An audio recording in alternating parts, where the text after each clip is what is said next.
Brought to you by Patreon. Shout out to my contributors, the names of which are on screen. Your gratuity is greatly appreciated.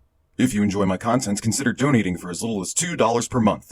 Also, please remember to rate, comment, subscribe, and share with your neighbors on social media. Thanks again, and on to the video.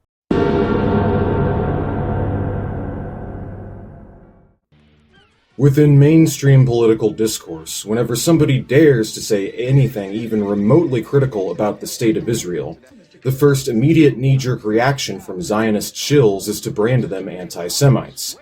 Got a problem with the existence of Israel and its recent bombing campaigns on the Gaza Strip? You're an anti-Semite. Are you pointing out the fact that Israel is, for all intents and purposes, a genocidal, white supremacist, settler colonial apartheid state constructed in the image of Nazi Germany? Anti-Semite. Are you posing the barest, most shallow, most modest milquetoast criticisms of the Israeli regime? You guessed it, anti-Semites. As you can tell, the anti-Semite deflection has made for an excellent smear and thought-terminating cliché as to shut down completely legitimate criticism and silence anybody who doesn't unequivocally praise Israel and fillet them as our greatest ally and protectorate of freedom and democracy in the Middle East against the evil, swarthy, brown Asiatic hordes and the freedom-hating terrorists. Furthermore, this conflating of Judaism with Zionism is also part of a larger op to co-opt the former as to have it be exclusively associated with the State of Israel and Zionist ideology. But I have a newsflash for all you Zionist ethno-nationalists and Israeli apologists out there. Judaism is not Zionism, and the assumption that it is in and of itself anti-Semitic. Judaism is both a religion and an ethnic group that has persisted for thousands of years through a myriad of adversity, persecution, and anti-Semitic hatred, and will continue to do so for thousands of years to come without the need of your genocidal apartheid states. Zionism is not Judaism. Zionism is a fascistic, ethno-nationalist, settler colonial death cult ideology cut from the same cloth as Nazi Germany's Lebensraum and the United States Manifest Destiny. Here, I'll let Abby Martin explain. Before Palestine had borders, it was a recognizable nation. Its cultural identity is distinct, with deep roots in the land. But plans for that land were being made elsewhere in the world. In the late 1800s, it was being eyed to be colonized. In the United States, Europe, and Russia, anti-Semitism was a dangerous and growing force. Mob killings of Jewish people were a regular occurrence. In this climate of terror began what is known as Zionism, or the belief in an exclusively Jewish state to be established somewhere in the world. From its founding through the first half of the 20th century, the Zionists remained an extremely small minority among Jewish people. The ideology was rejected by both religious and secular Jewish people, who agreed that anti-Semitism was a great danger, but that they should organize to defeat it in their home countries, rather than by mass exodus to another people's land. Many argue that exporting entire Jewish populations from Europe was in essence acquiescing to the demands of anti-Semites. But Zionism, however marginalized, became a fervent political movement, led by its proclaimed father, Theodor Herzl, an Austrian atheist. While first considering Argentina and Uganda as a homeland, the Zionist movement claimed rights to what it called Greater Israel, which includes all of Palestine and part of today's Lebanon, Jordan, Syria, Iraq, and Egypt. Their right to this land was based on the ancient biblical kingdoms of the Old Testament, which disappeared 600 years before the birth of Jesus. Herzl's job became jet-setting around the world, lobbying those in power he thought would be sympathetic to his project. The Zionists, more than anything, needed money to fund settlements, and ultimately a decree from the world's colonial powers. Herzl wrote to the Grand Duke of Baden, "If it is God's will that we return to our historic fatherland, we should like to do so as representatives of Western civilization and bring cleanliness, order, and well-established customs to this plague-ridden, blighted corner of the Orient." The early Zionists promised to make Palestine a vanguard against barbarism, aka an extension of Western military power. The modern state of Israel is a completely artificial creation, from its language to its national identity to its legitimacy as a sovereign, and so on. Everything about this nation-state has been fabricated by the Zionists, who claim that they have a right to the land of Palestine because of a blood relationship that they share with ancient Hebrews that had lived there thousands of years ago. Unfortunately, for the vast majority of Jews alive today, even if they could prove that they had a direct ancestral lineage to the Hebrews who once occupied that land thousands of years ago, it would still not lend them legitimate claim over the land of Palestine, because they're not the ones who have been inhabiting the region all this time. The Palestinians were. And to this day, the Palestinians have a directly traceable lineage to the land that most of them have now been displaced from by the Israeli settlers. Furthermore, it doesn't matter if their holy books claim that they have a divine right to occupy the land. Just because your scriptures command you to go forth and commit atrocities and crimes against humanity does not give you the right to do so. Nor does God telling you that you have a rightful claim to another person's property make it legitimate. The fact of the matter is that the Palestinians have occupied Palestine for thousands of years. They are the ones with a directly traceable lineage and connection to the lands dating back for dozens of generations, not the Israelis. And it doesn't matter if their Jewish ancestors may or may not have occupied that land at one point, when the Palestinians have been there for thousands of years now. And yet the Zionists believe that all they need to do in order to justify their claim is to fabricate an entire country and national identity into existence, convince the Western colonial powers to support them, and then proceeding to drop this fake-ass country on top of another established sovereign nation, as though just because America, Great Britain, and Germany say that Israel's claim is legitimate, that the claim somehow becomes legitimate. And so there you have it. Judaism does not mean Israel. One of these things is an ancient religion and ethnic group dating back for thousands of years, and the other is a fabricated national identity finding its basis in Western colonial supremacy and literal fairy tales.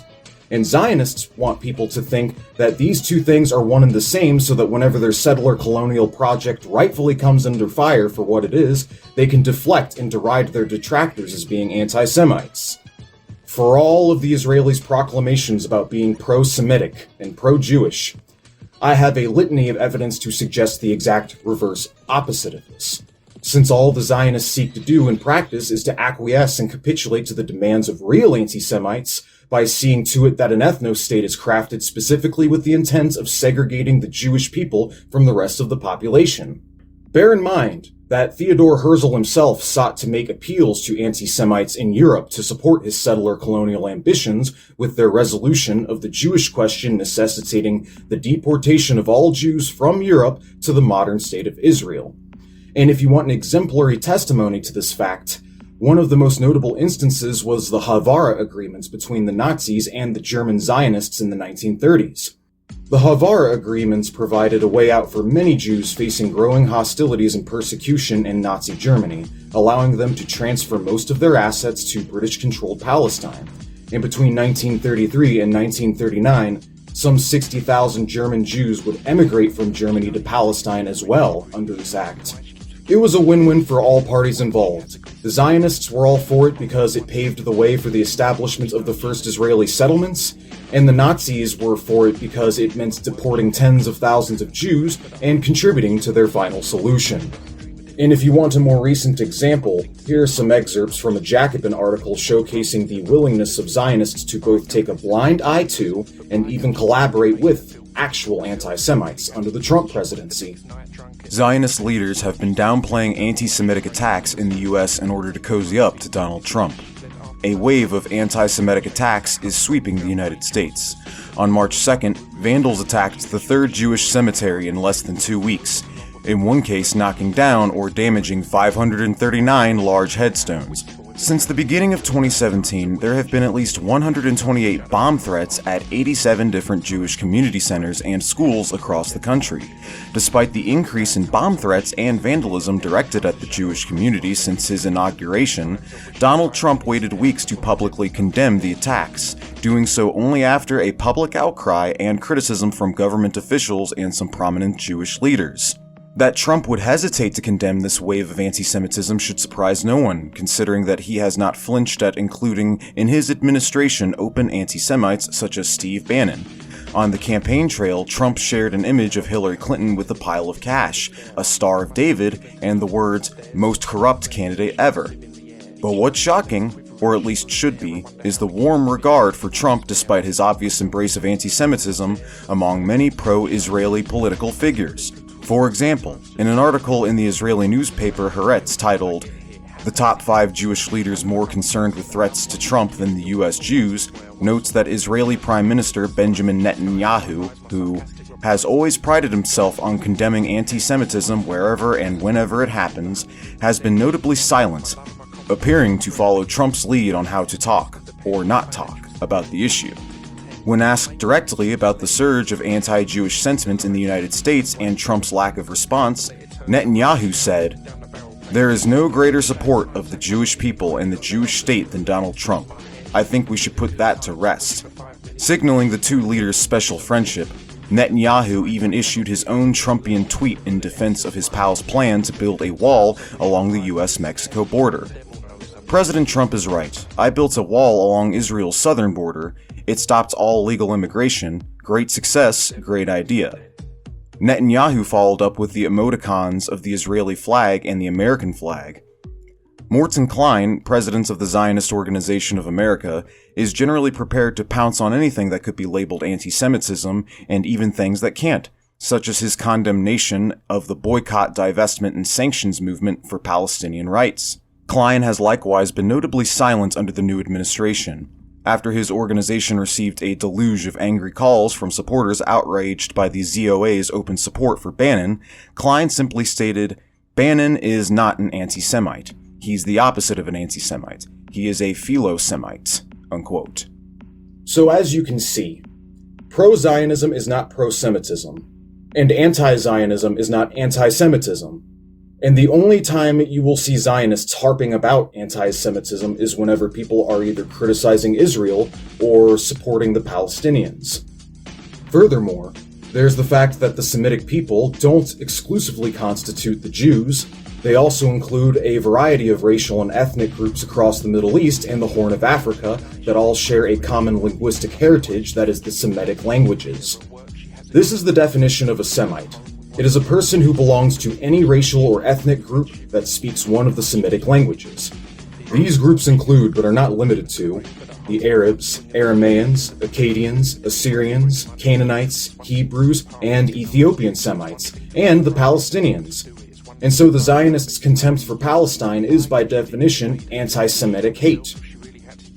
Make no mistake, the State of Israel is more than happy to discriminate on anti-Semitic grounds when it comes to not only the Palestinians, but the rest of the Semites inhabiting the region as well, because once again, Zionists hold that there is only space for one race, which mind you doesn't constitute the Jews, but more specifically, white, westernized Jews, and that every other tribe and ethnic group native to the region is to be subjugated and or forcibly removed to make room for their promised land.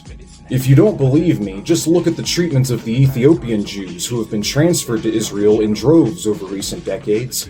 Why is it that in a country and government that is supposedly for and by the Jewish people, that since the immigration of hundreds of thousands of African Jews, that upon their arrival, they have immediately been made into a segregated, impoverished underclass from the start? Quote, "Only 30 years after the arrival of the first Ethiopian Jews to Israel, and following recent violent clashes with the police, there is a broad acknowledgement that the state failed appallingly in absorbing the Jewish Ethiopian community. To begin with, there is a lack of empathy in Israeli society for the hardships involved in leaving behind homes, relatives, and friends who could not make the journey, not to mention the loss of family members and friends on the hazardous journey. Many in the religious establishment even dared to question their Judaism. One of the early incidents that exposed this approach was the revelation in the 1990s that the Israeli National Blood Bank had routinely destroyed blood donated by Ethiopian Israelis for fear of HIV. The failure to absorb the Ethiopian Jews is the failure to fully and genuinely integrate them into Israeli society. For instance, while Ethiopian Israeli schoolchildren comprise only 2% of Israeli pupils, most of them study at schools that are predominantly Ethiopian. Worse still, their attainment in school is much poorer than the general population, which blocks their path to academic success. Many of the Ethiopian Israelis live in the periphery of society that already grapples with issues of unemployment and scarce public resources. This makes it more difficult for them to integrate and causes friction with the more veteran population.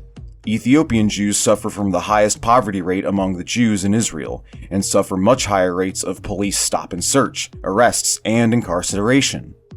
Why is it that the Israeli regime seems to be carrying out a soft eugenics program against its Ethiopian migrants? Quote, "After 5 years of denials, Israeli government officials have admitted to targeting Ethiopian Jewish immigrant women with long-acting contraceptive injections without their consent. Most of the women were either coerced into accepting the DepoProvera injections while living in Israeli-run transit camps in Ethiopia, or were unaware that the injections produced temporary sterilization. After arriving in Israel, the Ethiopian immigrants still received DepoProvera in disproportionate numbers in the HMOs providing healthcare services. According to a report by a feminist organization in Haifa, among the 4,833 Israeli women injected with DepoProvera between 2005 and 2008, 57% were of Ethiopian origin, yet Ethiopians comprise less than 2% of the population. Over the past 10 years, Ethiopians in Israel have experienced a 50% decline in birth rate. The use of DepoProvera among Ethiopian immigrants is particularly disturbing because its side effects, including depression, dizziness, abdominal pain, loss of bone density, and possibly increased breast and cervical cancer rates, are well known. The DepoProvera scandal takes place against the background of the Israeli government's pro-natalist policies that provide incentives for other, fairer Jewish women to produce more children, in part as a demographic race with Palestinians. The coerced prescription of DepoProvera to Ethiopian Jews also stems from broader dynamics in Israeli society. These include lingering questions voiced by a number of ultra-Orthodox Israeli rabbis and others about whether Ethiopian immigrants are actually Jewish. Concern that African immigrants in general are a drain on the system and will, as Prime Minister Benjamin Netanyahu put it, threaten our existence as a Jewish and democratic state. And widespread discrimination against Ethiopian Jews, who often live in marginalized and impoverished communities, and who face social barriers to equal access to jobs, education, and housing. So to the Zionists, it's not enough for you to be Jewish, you've got to be a white Jew as well. How much do you people bet that if these Jewish immigrants hailed from Denmark or from Germany, and were all fair-skinned and blonde-haired and blue-eyed, that they would face anywhere near the same level of discrimination and xenophobia as the Ethiopian Jews are at this time?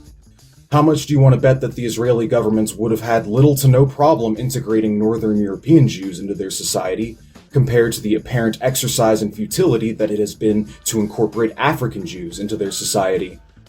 Obviously, when it comes to white immigrants, money and resources are no object. Because, as I've stated earlier, the State of Israel is cut from the same cloth as the United States and the Nazis.